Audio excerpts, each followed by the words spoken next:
Let's change the spark plugs in this Fiat 124 Spider. It's actually really easy to do, and you guys can do it too. First step is just popping off the engine cover here. It just comes straight up, just like that. It's held on by these little rubber grommets onto these stands right here. Then you'll want to take a small screwdriver or a pick, or sometimes even just your fingernails work. Release the little yellow clips on each one of your coil packs. With the clips released, you just press down on this black tab right here, and the connectors pops right off just like that. And of course, do that for each one of your connectors. Again, push down on the tab and just pull it off. Sometimes they make a satisfying little pop noise. Sometimes they get a little stuck. You just have to wiggle them a little bit, just like that. Then you have to undo the bolts for your coils. This is a 10 millimeter. They come off really easy, or at least they should.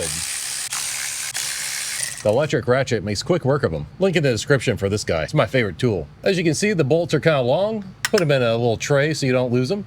You don't want any debris falling into your spark plug tube, so use a little air duster or compressed air to blow out anything that could be around coil packs.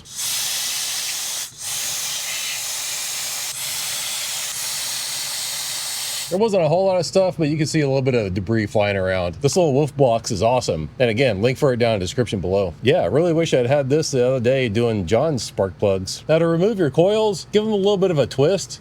Try to free up that rubber, and you just pull them straight out. They can be a little obstinate, but they give a nice satisfying pop whenever they come out. And you don't really have to worry about putting them back where they were. They shouldn't matter. That was a good pop. Now this back one back here can be a little bit more difficult on an Abarth because it's got the strut tower brace, but this one doesn't have the strut tower brace, so nice and easy. Now you'll need a special spark plug socket that has a little rubber grommet down in there that holds on to the spark plug whenever you stick it down on there. Hopefully you can see that little rubber piece down in the socket. And you're gonna need a very long extension as well to get down into the tubes. But yeah, just slide that down in there. And then once you feel it get down on the plug, go ahead and give it a nice firm push to make sure that the rubber seats down onto the plug good. Now these shouldn't be very tight.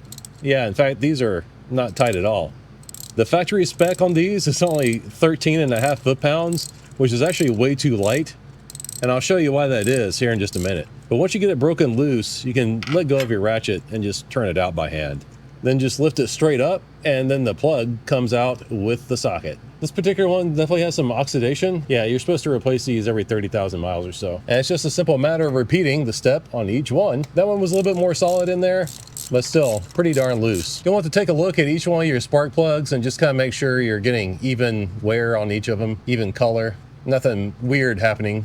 Wow, this one was super loose. It's crazy how loose these things are from the factory. I really don't think this car has ever been touched. Color-wise, this one looks about the same. And then number 4, yeah, again, not in there very tight. Oh man, that one had like some coolant on it. That's a little concerning. Yeah, that's very wet. Why is that so wet? Uh-oh. It looks a little rusty too. Let's take a closer look at this plug. What's strange is that the entire plug looks like it's rusted. Like maybe someone spilled some coolant in there. Yeah, you can actually see like on the plug itself, like the watermark. Yeah, that's very strange. It looks like someone like dumped some water or coolant down in there, like on top of the plug. Weird. All right, now let's get down into this spark plug hole. And yeah, you can definitely see a lot of rust in the tube. I think it's kind of obvious that the water or coolant was inside the tube there. That's the only way that would get that rusty. That's crazy. But going down in, yeah, that looks rusty there too. That's kind of gnarly. Yeah, you can definitely see the coolant on top of the piston there. I think that's just from when we took the spark plug out. Yeah, I mean, if there was a lot of coolant like going in there from like the head gasket or something, there would not be all that carbon on that piston. Like the piston would have been steamed clean, you know what I mean? Just take a quick look at the valves. Yeah, you got carbon around the valves too. I don't think this engine is leaking. We'll see if another cylinder looks the same amount of carbon, we'll know. But yeah, let's check out cylinder number 3 here. The amount of carbon that's on the piston basically looks the same as number 4 there.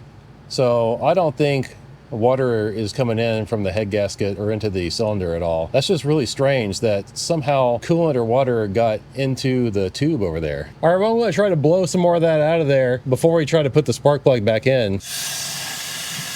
Unfortunately, there's not a whole lot I can do about the rust that's down in there, but what I can do is put just a tiny amount of anti-seize on the washer itself here, and hopefully that'll keep that rust from getting like more onto the plug and seizing the plug. Normally these NGKs, you don't have to put any anti-seize on because they have a special coating that prevents them from sticking inside the head. But yeah, since it's got that rust down in there, you know, I'm going to put a little bit of this stuff on. In fact, I'm going to wipe some of that up. It's a little too gooped on there. So when you're putting your spark plugs in, you want to very gently lower them down into the hole.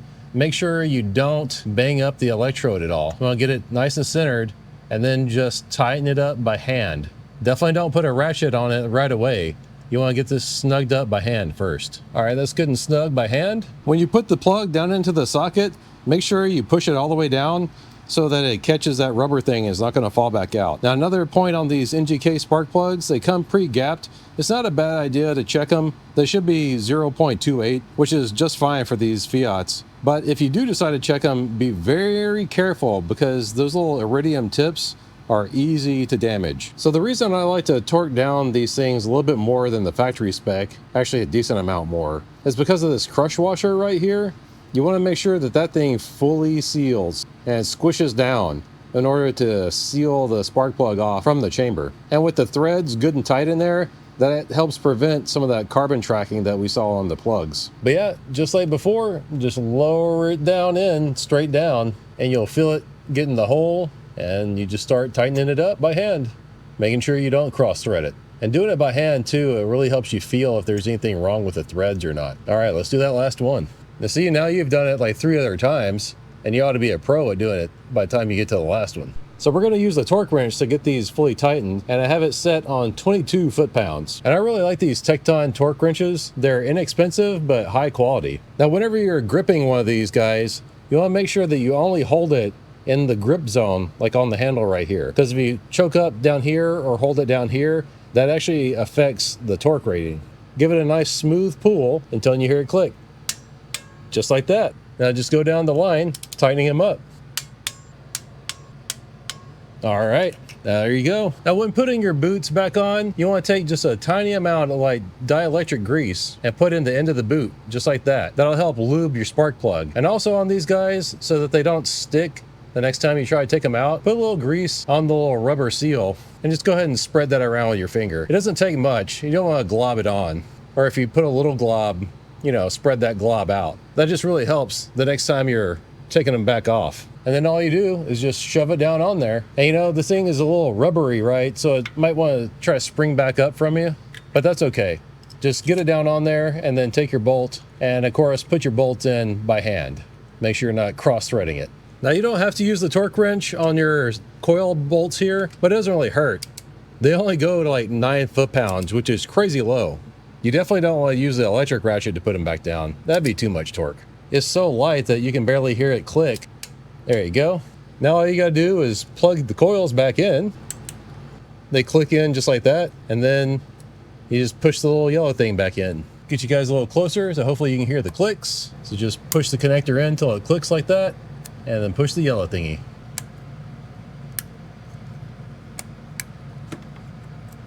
And there you go. Spark plugs are done. Make sure you get your tray out of the engine bay. But yeah, I was expecting to show you guys something quick and easy, and turned out to have a little surprise back there, but still, no problem. Everything was still nice and easy. These Fiats always want to throw you some sort of curveball, but there you go. Get out there and do it yourself. Of course, the last thing is putting the cover back on. And once you get it lined up with the grommets, just push this straight down. Easy peasy.